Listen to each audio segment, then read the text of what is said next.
All right. Kelley Okay. McGuire-currie, Our hard-working producer. Our hard-working producer. Where's she going first today? She's going off to the Interment camp on the way to Chipman. I passed it. This is a really, really interesting part of New Brunswick's history, and she takes this very unique look at the Interment camp. Between 1940 and 1945, war was on everyone's mind. Paranoia and fear spread like wildfire, which was a natural reaction considering conditions during this time.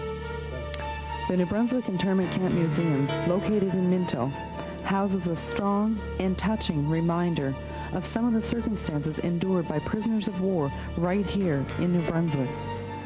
For 5 long years, these people were kept behind the wire and exploited by the guards at the camp. Because of this exploitation, a new way of life emerged for these victims of war. Kelley McGuire, curator at the museum, tells us more. There are things that were found on the site after the camp was closed. The things that couldn't be sold or redistributed to the military were ordered destroyed and buried in trenches outside of various buildings in the camp. We have gone out to the site and carefully excavated a number of these items. So you will see things that were part of the camp but were buried upon its closing. You will see things that POWs made while they were in the camp. They cut wood during the day to keep the 100 wood stoves burning throughout the winter. It took about 2,500 cords of wood to make it through a winter in our camp. With their free time, they made a lot of crafts.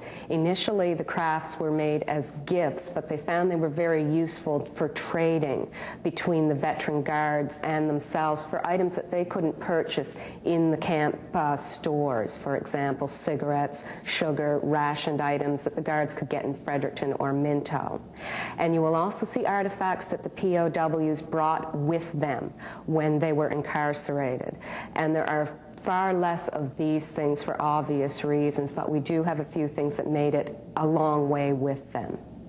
We have a number of paintings on display. These were done by a German internee named Oscar Bendel, and he was a prolific painter. He was not only at our camp, but in one of the other camps in Alberta, and he did a number of views of his prison, which give us a wonderful idea of what the place looked like with the buildings in place and some of the flower gardens and so on.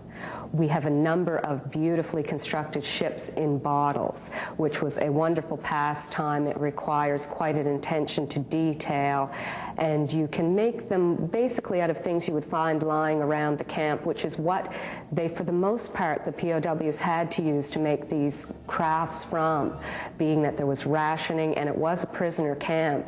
They didn't have a large supply of materials to draw from to craft things.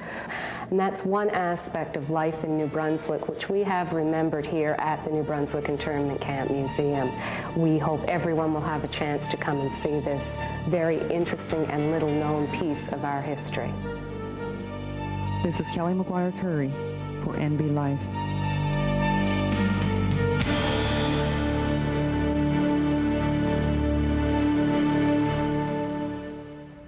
Thanks, Kelley. You know, that's one of those kind of stories that's really very educational. I must say, sort of embarrassingly, that I've not been to visit the internment camp, but I'm sure that students go and visit it. And I guess it's important to know, too, that there's not much left of the camp as such at all, just an empty site, but there is that wonderful museum. I mean, and you know, as you say, a very, very interesting part of New Brunswick's history, probably not part of our history that we're very proud of, but an important part of our history nonetheless, and we thank Kelley for that. She's still coming up. Kelley is on the road again. She's on the road again. She's not only the hardest working producer, she's also the traveling producer. She must have the fastest car. Yeah.